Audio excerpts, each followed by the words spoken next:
Good morning, everybody. Jody Brozick here with head coach Dan Aaker of the WIANER Warriors. Dan, it's been a cold week here in winter South Dakota.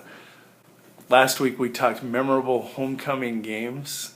Definitely a homecoming to be remembered. Let's recap MVP. Yeah, not one we probably want to remember too much, but an exciting game. I think the fans saw a really good football game against two good teams. We really controlled the first half, I thought. In a couple big plays in there, Trevor had a nice little long run. We had a nice pass to Brandon to set up another touchdown, and really only gave up the one score, and then scoring late in the first half, we really kind of put ourselves in control of the game, and we really talked about halftime being the same situation kind of with West Central. Can we finish games and do things that we need to do right? Unfortunately, that didn't take place.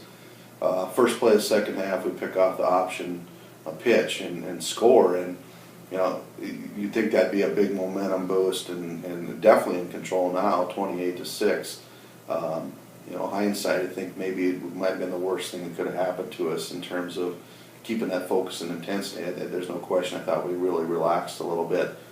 And second half come down to two things. We could never stop them, and we had multiple times. I think they were 65 or 70% on third downs, and they were 50% on fourth downs because they were in a situation where they were fighting back and just continuing going for it. And we could never make it stop. And then we, offensively didn't help us at all. We had 6 plays when they took the lead with 3 whatever to go.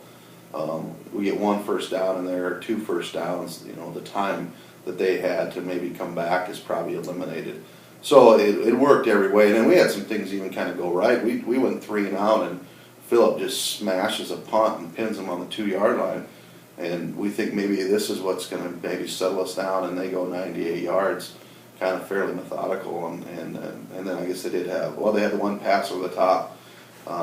They hit us on 2 halfback passes, which I don't blame our kids because we had such a big focus on getting to Hastings when he had the ball in his hand, and they caught us twice on that. And just, it was a rough one. It was a tough one to swallow. I think that you definitely tell her how much our kids cared after the game. I mean, I had to remind them that the season's not over. We got to learn from this and move on because there's a lot of emotions that came out of that. With that being said, you could go one way or the other this week, and because there's definitely some negatives we need to fix, but we really try not to focus on any of the negatives. They experienced it. They know what they need to do. We need to play 48 minutes of focused and composed football.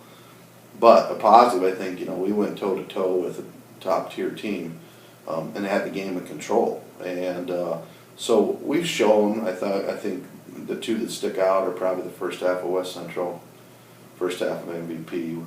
Those 24 minutes, if we can play that caliber for 48 minutes, we're a pretty darn good football team. But we have to do it. It's one thing to say that, but we have to, one of these nights, put together 48 minutes of solid football.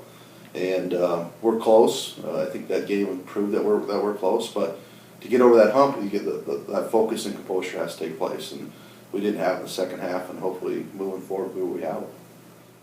Tonight's opponent, the Chamberlain Cubs, a team that's really surprised a lot of people around the state in some circles, and when it comes to the Chamberlain people, no surprise. This is a team they're very high on.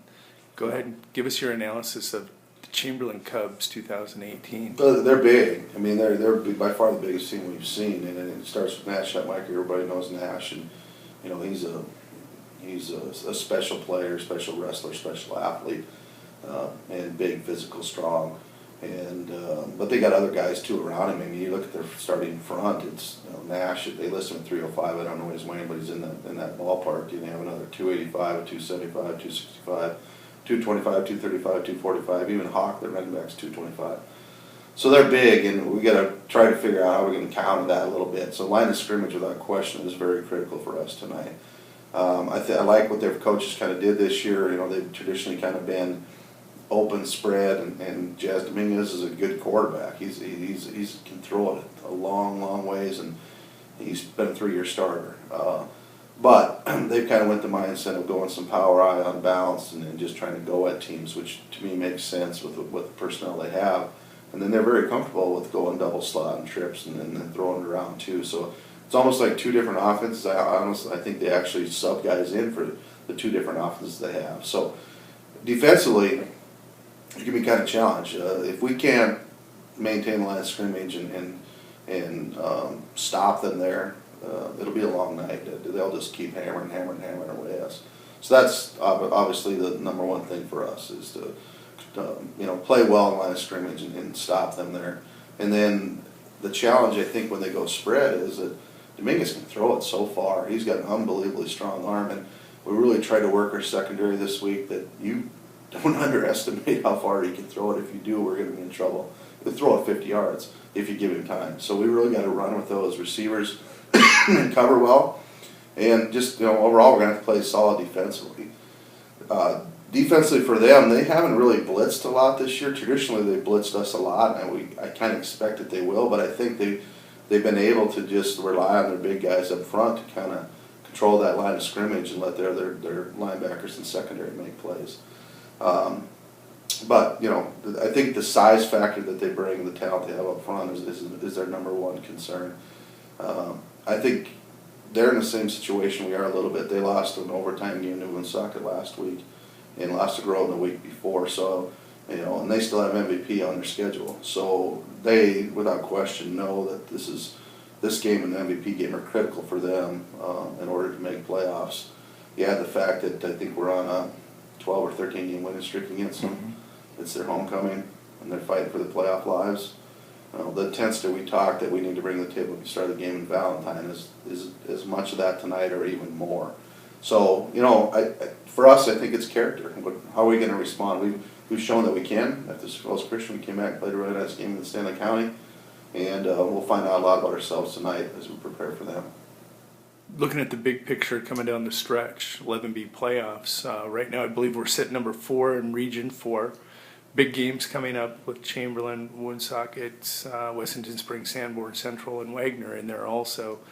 How do you see things shaping up in 11B across the state? Well, big one tonight, Canton and Bridgewater, Emory, Ethan will probably solidify who the 1 seed is if the winner tonight can win out. And then MVP, I think have a really good chance of going undefeated. Beersford will give them a good game, and that could maybe go either way. But and then it's the same we talked about the week before. You see Wells Christian's right back in there. Don't ever sleep on them. I think that might have been the thing that motivated them.